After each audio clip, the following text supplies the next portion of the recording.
yaitu meningkatkan semangat nasionalis kita, marilah kita menyanyikan lagu wajib. Ya, kami persilakan pada pemimpin lagunya. Ya. Coba berdiri semuanya.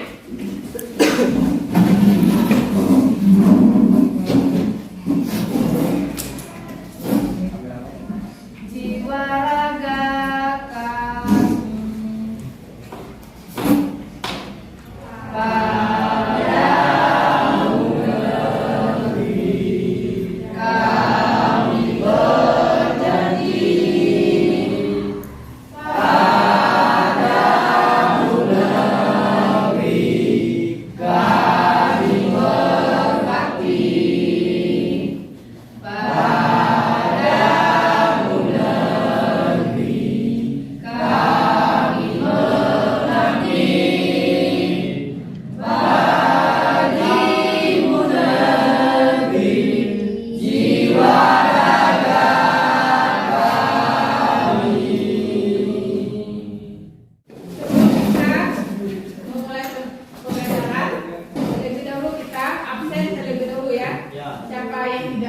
hadir semua, Bu. Hadir semua ya? Ya, alhamdulillah hadir semuanya. Sehat-sehat semua ya. Pada pertemuan yang lalu kita telah membahas mengenai siklus akuntansi perusahaan jasa pada tahap pencatatan ke jurnal umum. Ada nggak yang masih ingat cara menganalisis transaksi yang dimasukkan ke dalam jurnal umum atau rumus menganalisanya? Siapa yang masih ingat? Harta bertambah dimasukkan ke debit. Apa lagi? Utang bertambah dimasukkan ke kredit. Ya, lanjutkan lagi. Utang bertambah dimasukkan ke kredit. Ya, terus? Piutang bertambah dimasukkan ke kredit. Ya. Biaya-biaya bertambah juga dimasukkan ke dalam kredit. Debit. Ya. Terus pendapatan kalau bertambah dimasukkan ke dalam kredit. Pertemuan pada minggu ini yaitu kita akan membahas siklus akuntansi perusahaan jasa pada tahap kemarin jurnal umum nanti diposting di dalam buku besar. Nah, adapun KD-nya yaitu yang KD-nya 3.4 menganalisis siklus akuntansi perusahaan jasa pada tahap posting ke besar, dan indikatornya adalah memahami pengertian posting dan langkah-langkah dalam memposting. Dan yang kedua itu melakukan posting ke buku besar.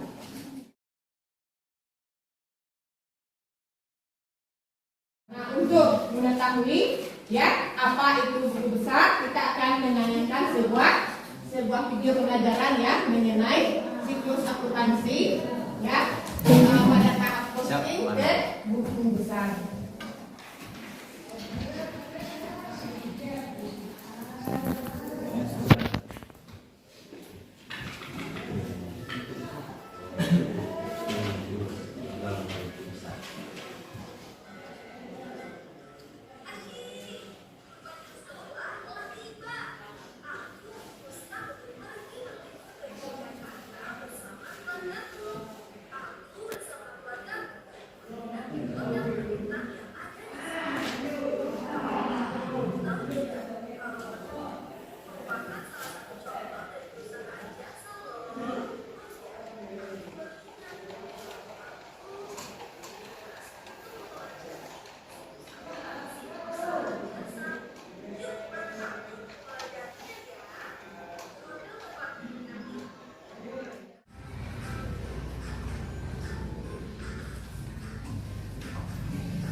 Jasa. Nah, kemarin kita telah menganalisis transaksi D jurnal umum yang dimasukkan ke jurnal umum. Nah, untuk pada tahap ini kita akan menganalisis kembali jurnal umum itu yang nantinya akan diposting ke dalam buku besar. Untuk itu kita bagi kelompok saja ya. Kita duduknya per kelompok. Nah, kita mulai kelompok 1 yang ini ya. Kelompok 1. Ini kelompok 2 ya. Kelompok 3 nih. Kelompok 2 yang bisa dikondisikan itunya, bangkunya bagaimana?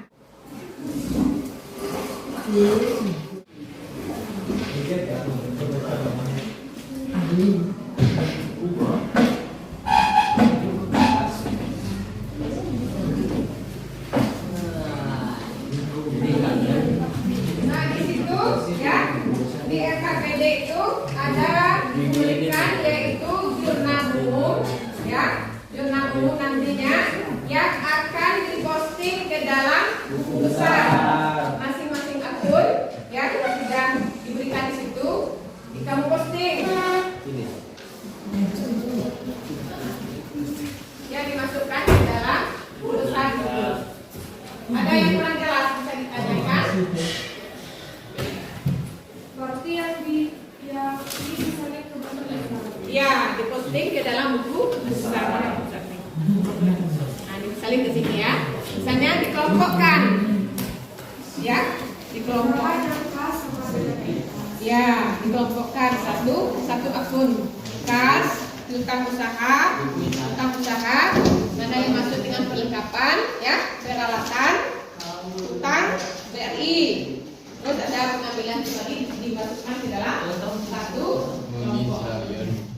Masing-masing kelompok lalu presentasikan ya hasil kelompoknya.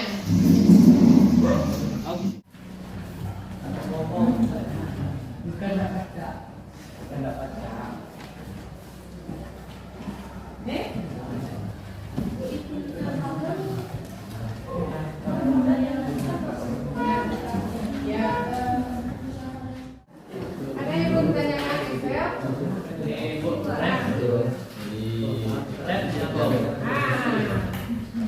Rep itu merupakan nomor akun ya, rep itu nomor akun. Ya, itu nomor akun. Misalnya ya kita ketahui aktiva lancar, aktiva itu kan terbagi dua. Ada aktiva lancar dan aktiva tetap. Nah, aktiva ini dimulai dari yaitu itunya satu ya. Aktiva itu satu.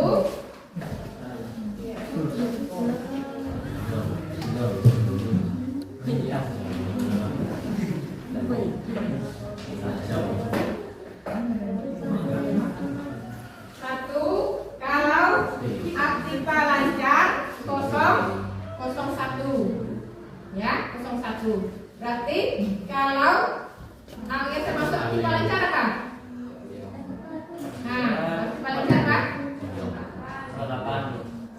Yang lancar dulu.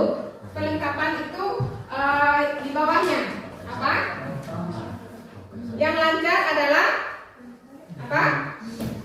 Kas ya? Nah, kas. Berarti kas itu termasuk dalam nomor 101. Nah, setelah kas itu kan lagi di bawahnya. Apa lagi? Setelah itu dikelompokkan lagi. Piutang. Nah, di bawah itu ada piutang. Berarti piutang itu masuk pada 102 dan seterusnya di bawah itu. Setelah piutang apa lagi? Nah, yang betul ya, perlengkapan. Berarti perlengkapan setelah 102 berulang lagi 103. Itu ya cara penomoran nomor akun. Nah, aktiva tetap tadi kan ada lagi. Berarti aktiva tetap itu nomornya adalah 1.1. Nah, aktiva tetap tadi yang disebutkan oleh Marcel tadi adalah contohnya adalah peralatan. Ya, nah berarti peralatan itu masuk pada 1.1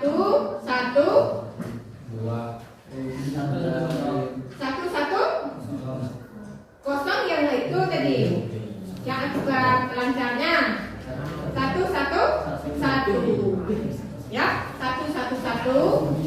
Nah, ya. Nah, selanjutnya lagi misalnya kendaraan. Kendaraan setelah itu berarti kendaraan juga termasuk dalam aktifan tetap. Ya, berarti masuk pada satu. Nah, satu, satu, dua. Ya, begitu juga untuk hutang atau liabilities, yaitu kita ketahui hutang itu terbagi dua. Terbagi berapa? Nah, terbagi dua. Ada hutang jangka pendek dan ada hutang jangka panjang. Nah, hutang itu sendiri adalah nomor akunnya adalah salah satu berapa? Dua. Nah, jangka pendeknya berarti 2 kosong. Ya, 2 kosong. Ya, 2 kosong berarti ya. Itu adalah jangka pendek. Tapi setelah adanya jangka pendek itu ada lagi bawahnya yang termasuk dalam hutang jangka pendek itu apa contohnya? Hutang apa? Utang yang untuk perusahaan jasa, utang apa namanya? Utang usaha dulu. Nah, utang usaha berarti masuk kepada 2 kosong. Nah, kita mengerti ya. Nah, dan seterusnya. Begitu juga utang jangka panjang itu masuk kepada nomor akun 21. Nah, jangka panjang itu termasuk itu adalah utang apa? Obligasi ya. Berarti nomor akunnya adalah 20. Nah, 203. Itu juga pada modal. Modal ini nomor akunnya dimulai dari 3. Ya. Nah, 3. Terus ada modal pemilik. Ya, modal pemilik misalnya tuan A misalnya, nanti nomor akunnya 30. Ya, terus ada prepay. Nah, kalau prepay itu masuk kepada 31. Ya, itu juga pendapatan. Kalau pendapatan nomor akunnya adalah nomor 4. Mengerti ya ini ya? Nah, ada yang tanya lagi? Gitu ya. Berarti pendapatan nomor 4, pendapatan usaha dan pendapatan di luar usaha. Kalau pendapatan usaha nomor akunnya 40. Iya, di luar usaha 401. Iya, bagus sekali Wahyu ya. Ya. Itu adalah cara penomoran nomor akun. Nanti rek ya. Di situ ada tulisan rek kan? Ada. Nah, rek itu di sini. Bu, rek ya. Ya, Baim.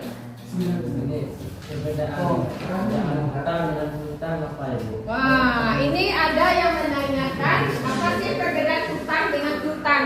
Pokoknya hutang ya. Apa sih perbedaannya? Siapa yang bisa jawab? Ya, coba. Kalau piutang itu adalah utang orang kepada kita. Orang yang berhutang kepada kita. Ya, hutang. Kalau hutang itu kita yang berhutang kepada orang. Iya, masih ada yang mau melengkapi, betul sekali. Dan, ya, bagus sekali jawabannya. Ada yang mau melengkapi lagi? Ya, Marcel. Ketika orang berhutang pada kita yang dicatat sebagai kita yang dicatat sebagai berhutang. Kalau dari orang dia mencatat sebagai hutang. Iya, betul ya. Dan juga kita tambahkan juga sedikit. Kalau itu piutang itu termasuk dalam apa? Aset. Aset. Ya, termasuk aktiva lancar atau aktiva tetap? Iya, betul sekali, aktiva lancar. Berarti aktiva lancar itu sudah dicairkan. Ya, apabila orang melunasi piutang, berarti kita langsung bisa mencairkan ya. Nah, itu maksudnya itu juga. Itu maksudnya beda antara piutang dan utang ya. Kalau utang misalnya kita bergerak dalam bidang akuntansi, terus kita misalnya ada membuat itu undangan kartu pernikahan ya misalnya ya. Nah, terus orang itu kan memesan kartu undangan itu ya. Tapi belum dibayarnya apa yang telah dipesannya kan itu, yaitu kartu undangannya itu. Nah, kita dicatat sebagai apa? Kita itu piutang.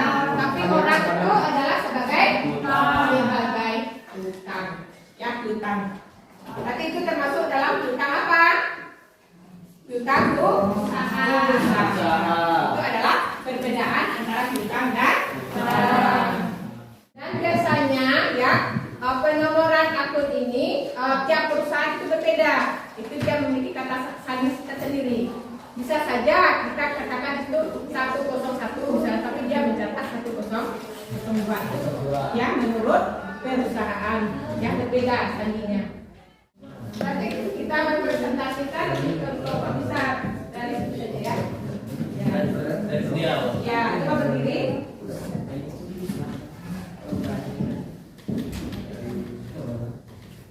Tanggal 1 keterangannya investasi masuk ke debit 12 juta. Ya, coba dengan kelompok yang lain. Tanggal 1 keterangannya investasi masuk ke debit 12 juta, saldo menjadi 12 juta. Kemudian tanggal 2 terjadi pembelian 1.680 di kredit, maka terjadi pengurangan saldo menjadi 10.320.000. Tanggal 3 terjadi pembayaran sewa terletak di kredit 6.800.000, maka saldo berkurang menjadi 4.320.000. Tanggal 6 terjadi pengambilan prive terletak di kredit, maka saldo berkurang menjadi 3.720.000. Tanggal 9 perusahaan mendapatkan pendapatan di debit 2.300.000, maka saldo bertambah menjadi 6.020.000. Tanggal 13 dibayar biaya kebersihan sebesar 400.000, maka saldo berkurang menjadi 5.620.000. Tanggal 17 terjadi pembayaran hutang sebesar 1.120.000, maka saldo menjadi 4.500.000. Tanggal 18 terjadi pendapatan pihutang sebesar 1.750.000, maka saldo bertambah menjadi 6.250.000. Tanggal 20 dibayar administrasi transaksi sebesar 14.710.000, maka saldo bertambah menjadi 20.960.000. Tanggal 22 terjadi pembelian sebesar 2.100.000, maka saldo berkurang menjadi 18.860.000. Tanggal 24 terjadi perusahaan mendapatkan pendapatan sebesar 1.650.000, maka saldo bertambah menjadi 20.510.000. Tanggal 25 perusahaan membayar biaya iklan sebesar 650.000, maka saldo berkurang menjadi 19.860.000. Pada tanggal 26 perusahaan membayar biaya sebesar 575.000, maka saldo berkurang menjadi 19.285.000. Pada tanggal 31 perusahaan membayar biaya sebesar 2.650.000. Biaya berarti. Membayar gaji sebesar 2.650.000, maka saldo berkurang menjadi 16.635.000. Berarti total kasnya berapa? 16.635.000. 16.635.000. Bagaimana kelompok lain? Hah? Apakah sudah pas? Ada yang lain? Sama,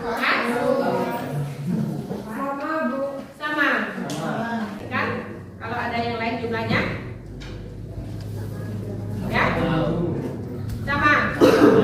Aswa? Sama ya? Sama. Ya. 16.335. Nah, inilah ya hasil posting kita dari jurnal ke buku besar yang nantinya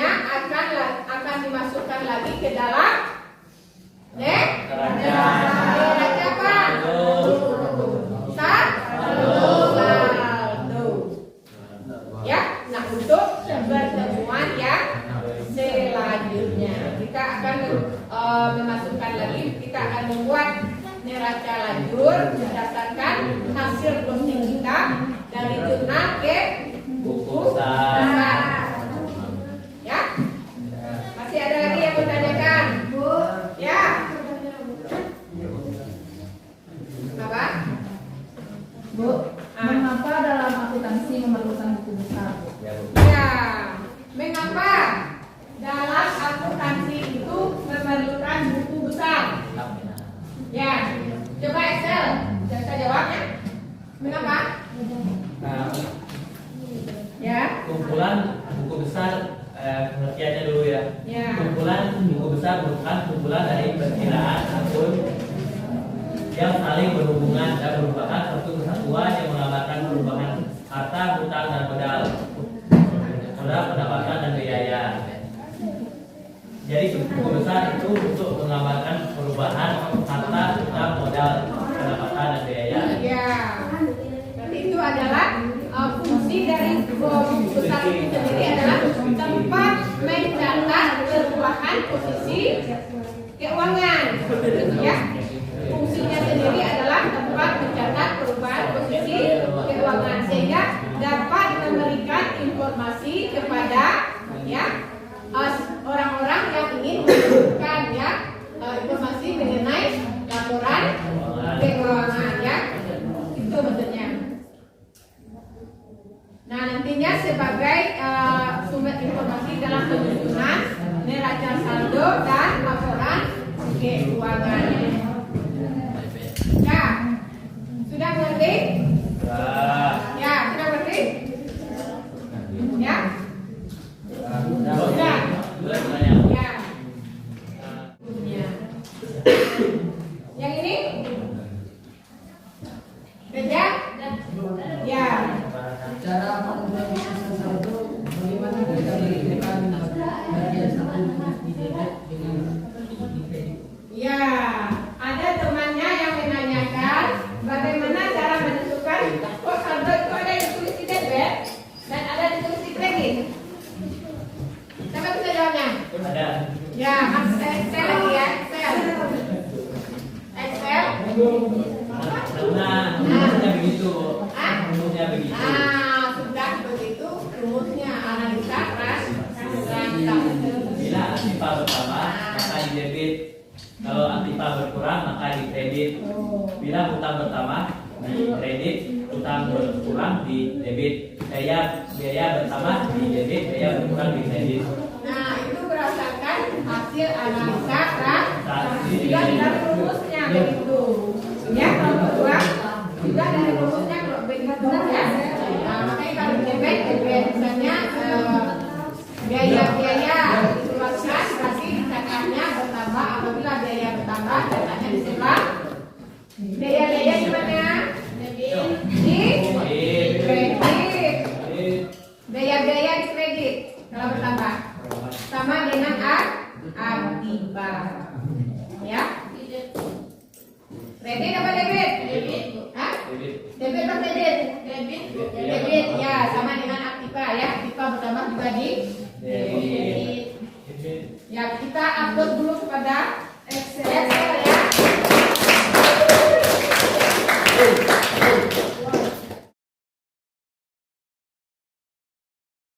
Itulah hasil daripada diskusi kita pada hari ini yang dapat kita simpulkan, bisa disimpulkan ya, disimpulkan oleh saya.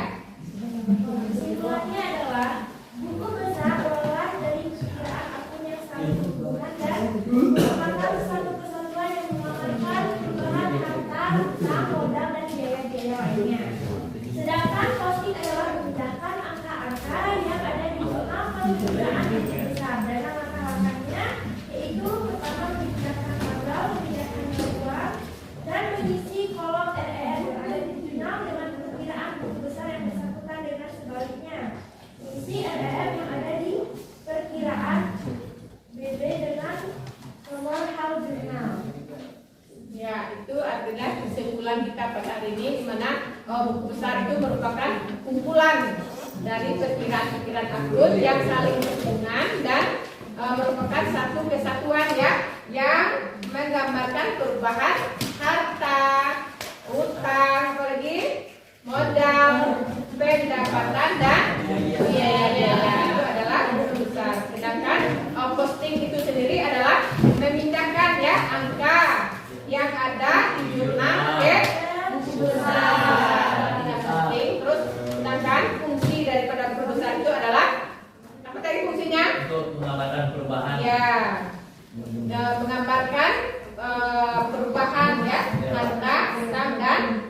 modal. Terus tempat mencatat perubahan dari posisi keuangan tadi dan memberikan informasi ya kepada pihak yang membutuhkan. Ada yang memakai, adapun langkah-langkahnya tadi sudah, yaitu pertama memindahkan tanggal, yang kedua iya nilai uangnya, yang penting itu nilainya ya sama. Terus ada lagi yaitu mengisi kolom red tadi, nomor akun itu harus sama antara jumlah debit dan jumlah kredit ya. Itu adalah kesimpulan materi kita pada hari ini. Nah, yaitu adapun pesan moral ya yang akan saya sampaikan, di mana sebagai seorang warga negara tentu kita adalah apalagi kamu sebagai generasi muda ya. Nah, generasi muda, generasi penerus harapan bangsa, apalagi harapan orang tua dan harapan agama, kita hendaknya bersyukur ya atas berkembangnya perusahaan jasa di Indonesia. Karena motif daripada perusahaan jasa itu sendiri adalah mencari keuntungan, mencari laba dari perusahaan itu juga. Perusahaan itu melayani ya masyarakat sebaik mungkin. Kita lihat contoh sekarang perusahaan jasa yang sudah banyak berkembang sekali, apalagi setelah COVID-19 kemarin. Ya, apa saja? JNE. Gojek. Itu adalah semuanya termasuk dalam perusahaan jasa. Nah, apalagi kalau nanti kamunya setelah tamat nanti ya, tamat sekolah nanti kalau susah mencari pekerjaan, bisa ya terjun ke dalam bisnis ini. Kenapa? Bisnis ini tidak memerlukan banyak modal. Ya, dia tidak memerlukan banyak modal, sama dengan seperti perusahaan industri dan dagang. Ya, hanya itulah yang dapat Ibu sampaikan. Saya tutup dengan wabillahi taufiq wal hidayah. Wassalamualaikum warahmatullahi wabarakatuh.